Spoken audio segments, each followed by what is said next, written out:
അപ്പോൾ നമുക്കിന്ന് ആ ഗണപതി സങ്കല്പത്തിലെ 21ാമത്തെ ഗണപതി, അതായത് ഉത്രാട നക്ഷത്രവുമായിട്ട് ബന്ധപ്പെട്ട് ഉള്ള ഗണപതിയുടെ വിശേഷങ്ങൾ പറയാം. ഇവിടെയും ഗണപതിക്ക് മൂലമന്ത്രവും ധ്യാന ശ്ലോകവും മാത്രമാണ് വ്യത്യാസമായിട്ട് പറയാനുള്ളത്. അപ്പോ ആദ്യം മൂലമന്ത്രം. ഇതിപ്പോ ഢ എന്നുള്ള ഢുണ്ടി എന്നുള്ള ഗണപതിയാണ്. ഢുണ്ടി, ഢുണ്ടി, അതാണ് ഗണപതി. ഢുണ്ടി ഗണപതി. ഢ എന്നുള്ള ഘോഷാക്ഷരായിട്ടുള്ള ഢു, ണ്ടി, നാട്ട, ഇ, നീട്ട്, ഇ, ണ്ടി, ഢുണ്ടി ഗണപതി.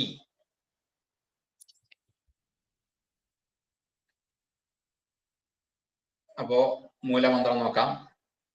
ഓം നമോ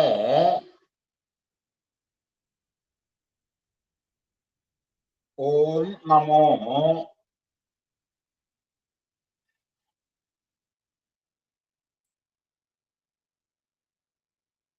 ഓം നമോ ഢുണ്ടി ഗണപതയേ. ഢുണ്ടി, ഢുണ്ടി അല്ലേ?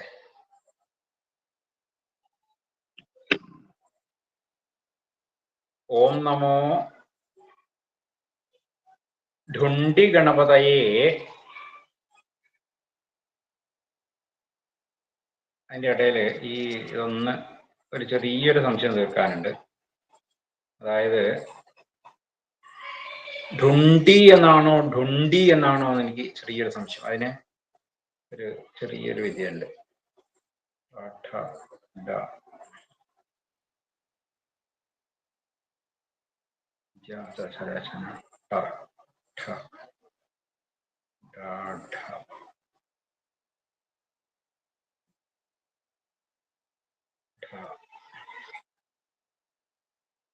ണ്ടാന്ന് തന്നെയാണ് കേട്ടോ.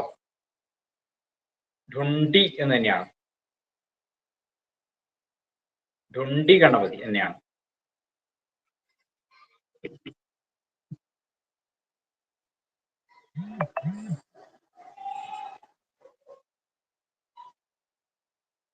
ഓം നമോ ഢുണ്ടി ഗണപതയേ. ഓം നമോ ഢുണ്ടി ഗണപതയേ.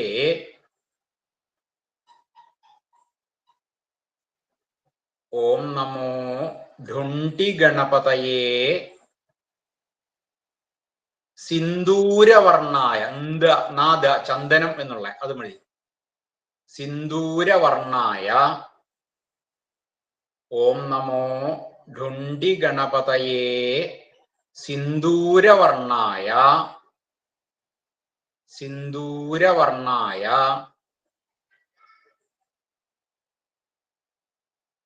സിന്ദൂരവർണ്ണായ. ചതുർഭുജായ. സിന്ദൂരവർണ്ണായ ചതുർഭുജായ.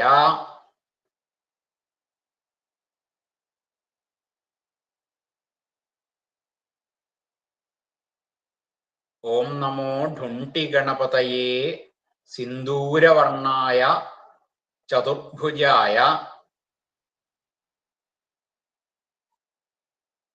രത്നകുംഭ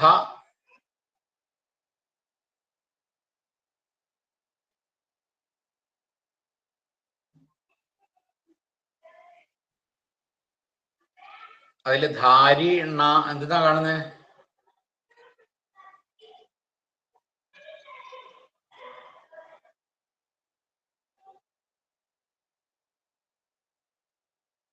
അതില് ഇതിൻ്റെ അകത്തുള്ളതൊരു തെറ്റായിട്ട് തോന്നുന്നുണ്ട്. അതാണ് ഞാൻ ഇങ്ങനെ.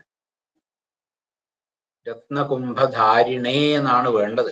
ധാരിണായ എന്നുള്ളത് ഇത്ര കണ്ട് ശരിയാവുമെന്ന് അറിയില്ല.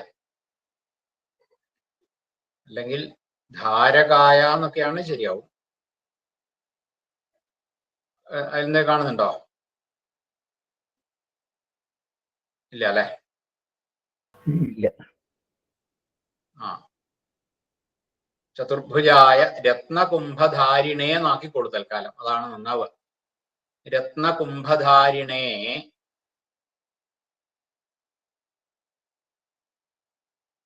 ചതുർഭുജായ രത്നകുംഭധാരിണേ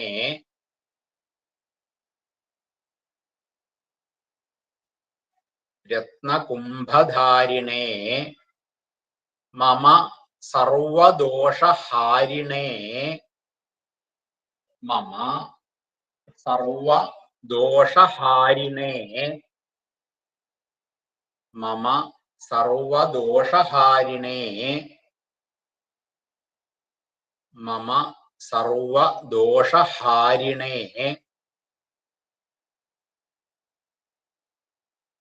സർവവിഘ്നഛേദിനേ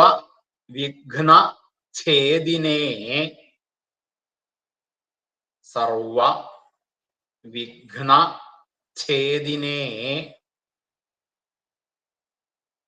സർവവിഘ്നഛേദിനേ ഓം നമോ ഢുണ്ഠിഗണപതയേ സിന്ദൂരവർണായ ചതുർഭുജായ രത്നകുംഭധാരിണേ മമ സർവദോഷഹാരിണേ സർവവിഘ്നഛേദിനേ സർവപാപനികൃന്തിനേ സർവപാപനികൃന്തിനേ സർവപാപനികൃന്തിനേ സർവപാപനികൃന്തിനേ സർവപാപനികൃന്തിനേ സർവശൃംഖലത്രോടിനേ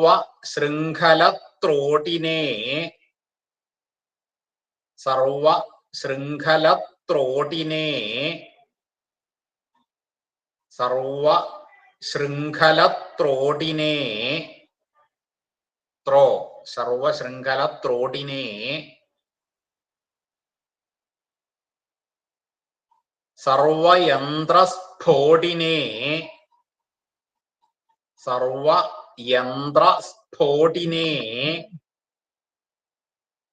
സർവയന്ത്രസ്ഫോടിനേ സർവയന്ത്രസ്ഫോടിനേ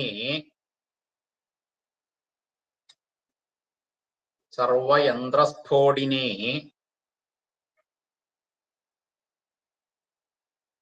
ഓം നമോ ഢുണ്ഠിഗണപതയേ സിന്ദൂരവർണായ ചതുർഭുജായ രത്നകുംഭധാരിണേ മമ സർവദോഷഹാരിണേ സർവവിഘ്നഛേദിനേ സർവപാപനികൃന്തിനേ സർവശൃംഖലത്രോടിനേ സർവയന്ത്രസ്ഫോടിനേ ഗാം ഗീം ഗൂം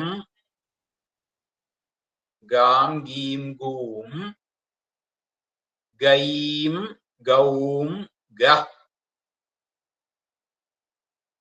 ഗൈം ഗൗം ഗഃ കുംഭട് സ്വാഹാ കുംഭട് സ്വാഹാ കുംഭട് സ്വാഹാ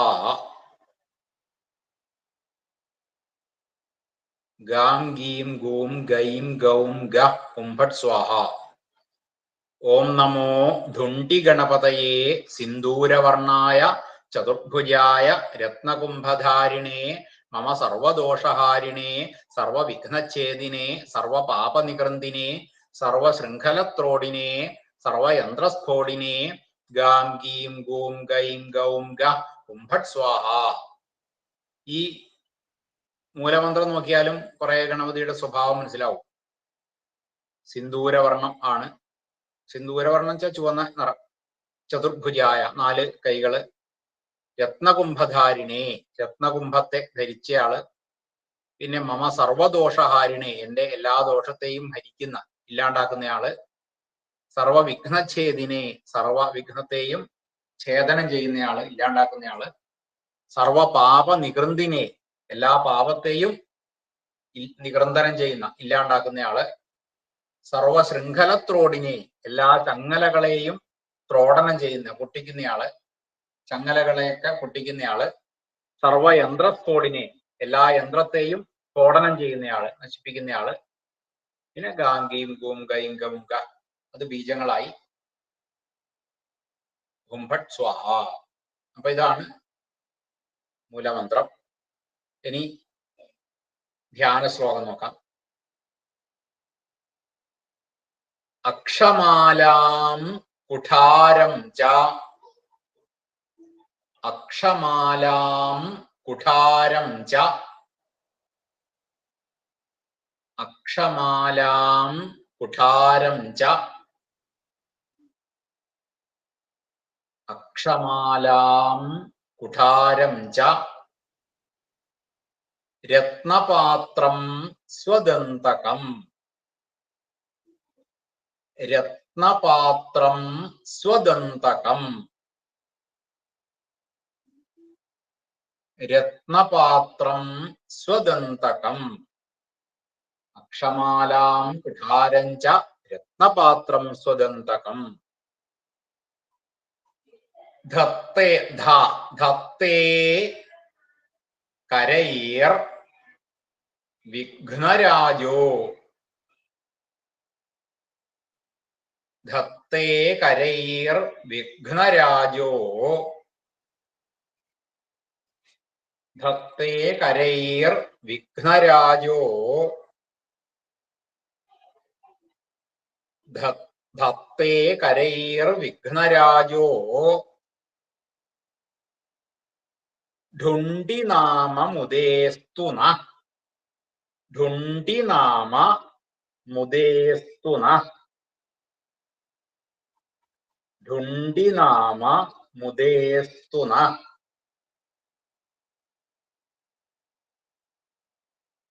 ഢുണ്ഡിനാമ മുദേസ്തു നഃ ഢുണ്ഡിനാമ മുദേസ്തു നഃ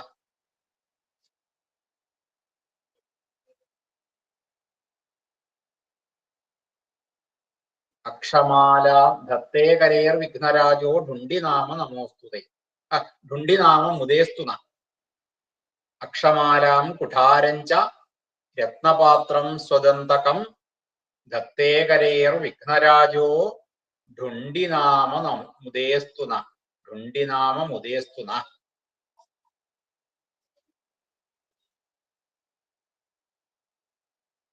ഇതാണ് ധ്യാനശ്ലോകം. ഇതിന്റെ അർത്ഥം കൈകളിൽ എന്തൊക്കെയുള്ളതാണെന്നാണ് ആദ്യത്തെ രണ്ട് വരികള്. അക്ഷമാലാം കുഠാരം ച അക്ഷമാലയുണ്ട്. അക്ഷമാല എന്ന് പറയുമ്പോൾ രുദ്രാക്ഷമാല എന്ന് കണക്കാക്കാം. കുഠാരം കുഠാരം എന്ന് പറഞ്ഞാൽ മഴുവാണ്. അക്ഷമാലയും കുഠാരവും. പിന്നെ രത്നപാത്രം സ്വദന്തകം രത്നപാത്രം ഉണ്ട്. സ്വദന്തകം ദന്തം സ്വന്തം പല്ല് പല്ല് അല്ലെങ്കിൽ കൊമ്പ്. ഇങ്ങനെ 4 കൈകള്. ധത്തേ ഈ ഇതിനെയൊക്കെ ധത്തേ കരൈ കരൈ ധത്തേ കരങ്ങളെ കൊണ്ട് ധരിച്ചിട്ടുണ്ട്. അങ്ങനെയൊക്കെയുള്ള ധത്തേ കരൈർ വിഘ്നരാജ വിഘ്നരാജൻ വിഘ്നരാജൻ എങ്ങനെയുള്ള വിഘ്നരാജനാണ്? ഢുണ്ഡിനാമ വിഘ്നരാജ ഢുണ്ഡി എന്ന് പേരായിട്ടുള്ള വിഘ്നരാജൻ. ആ വിഘ്നരാജൻ ഢുണ്ഡിനാമ വിഘ്നരാജ ന മുദേ അസ്തു ന മുദേ അസ്തു. അതായത് നമ്മുടെയൊക്കെ മുദേ സന്തോഷത്തിന് വേണ്ടിയിട്ട് അസ്തു ഭവിക്കട്ടെ. നമ്മുടെയൊക്കെ നമ്മുടെ ന എന്നുള്ളത് അസ്മത് ശബ്ദമാണ്. അതിന്റെ അഹം മാമ അവാം നൗ അസ്മാൻ ന അതിന്റെ അസ്മാകം അല്ലെങ്കിൽ അസ്മഭ്യം ന അതാണ് നമ്മുടെ നമ്മൾക്കായിക്കൊണ്ട് മുദേ അസ്തു നമ്മുടെയൊക്കെ മുദേ സന്തോഷത്തിനായിക്കൊണ്ട് ഭവിക്കട്ടെ അസ്തു ഭവിക്കട്ടെ എന്നർത്ഥം.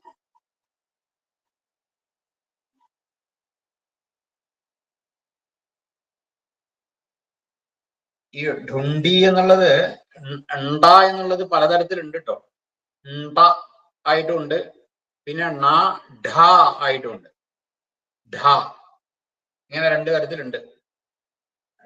ഠ ഢ ഢ ഢ എന്നും അതേ അക്ഷരം തന്നെ ണ കഴിഞ്ഞിട്ടും വരിക, ണ് കഴിഞ്ഞിട്ടും അതേ അക്ഷരം തന്നെ.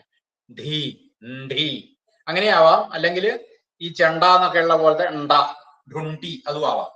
ഇത് രണ്ടായാലും തെറ്റ് വരുന്നില്ല. ഢുണ്ടിനാമ. അക്ഷമാലാം കുഠാരഞ്ച രത്നപാത്രം സ്വതന്തകം ധത്തേ കരേർ വിഘ്നരാജോ. ഢുണ്ടിനാമ, ഢുണ്ടി എന്ന് പേരുള്ളതായ ആ വിഘ്നേശ്വരൻ, വിഘ്നരാജൻ ന മുദേ അസ്തു, നമ്മുടെയൊക്കെ മോദത്തിനായിക്കൊണ്ട് സന്തോഷത്തിനായിക്കൊണ്ട് ഭവിക്കട്ടെ. ഇവിടെയൊക്കെ ഈ ബാക്കിയുള്ള എല്ലാ വിശേഷങ്ങളും നമ്മൾ നേരത്തെ പറഞ്ഞ ഇതൊക്കെ ആയിട്ട് എടുക്കുക. അതിലിപ്പോ ഏത് ഗണപതിയുടെ ആയാലും ശരി, നമുക്ക് ഈ മൂർത്തി കൽപ്പിക്കുന്ന സമയത്ത് ആ ഗണപതിയുടെ പേര് പറഞ്ഞുകൊണ്ടാവണം എന്ന് മാത്രം. ഇപ്പൊ ഢുണ്ടി ഗണപതി ആകുമ്പോൾ ഓം നമ, ഓം ഹ്രീം നമ, ഈ മൂലമന്ത്രം കഴിഞ്ഞാല് ഢുണ്ടി ഗണപതി മൂർത്തയേ നമ, ആവാഹിക്കുമ്പോൾ ഏഹി ഢുണ്ടി ഗണപതി മൂർത്തി ഭഗവാൻ അങ്ങനെ വരും. പിന്നെ നമ്മൾ നേരത്തെ പറഞ്ഞ ഋണമോചന ഗണപതിയുടെ ആയാലും അതേപോലെ തന്നെയാണ്. ഋണമോചന ഗണപതി മൂർത്തയേ നമ, ഋണമോചന ഗണപതി മൂർത്തി ഭഗവൻ, അങ്ങനെ തന്നെയാണ് വരിക. അങ്ങനെ ഏത് ഗണപതി ആയാലും ശരി അതേപോലെ തന്നെ വരണം. ഉദ്ദണ്ഡ ഗണപതി ആയാലും ശരി, അങ്ങനെയൊക്കെ ഏത് ഗണപതി ആയാലും ആ ഗണപതിയുടെ ഇത് പറഞ്ഞിട്ട് മൂർത്തയേ നമ, ആ മൂർത്തി ഭഗവൻ, ആഗച്ഛാഗച്ഛ അങ്ങനെയൊക്കെ വരണം. അപ്പോ വേറെ എന്താ പറയാനുള്ള വിശേഷങ്ങൾ? ഇത്രയൊക്കെ ഉള്ളൂ തോന്നുന്നു. ഇനി ഇതിലെന്തെങ്കിലും സംശയങ്ങളൊക്കെ ഉണ്ടെങ്കിൽ ചോദിക്കാം.